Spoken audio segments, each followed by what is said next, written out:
तो वो यकीनन आइडिया जो है वो इस तरह का नहीं था जो जिस तरह से ये हो गया।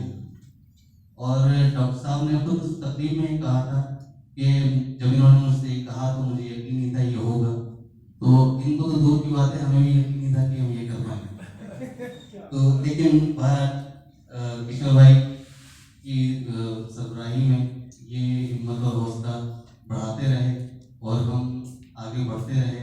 ये तकलीफ जो पहले हम एक हॉल में सोच रहे थे इसी तरह की किसी हॉल में मुनाकिद करेंगे, वो किस तरह से एक बड़े ऑडिटोरियम में और एक गैर रिवायती जगह पे कि जहाँ पे पहला शख्स भी हमें खुद लेके आना था।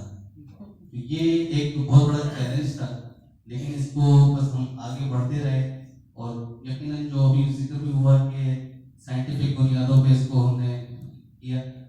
वो एक मार्केटिंग एडवर्टाइजिंग का जो हमारा मेरा और किशोर भाई का अपना एक 20-22 साल का 25 साल का एक्सपीरियंस है, उसने हमें बहुत ज़्यादा हेल्प किया है।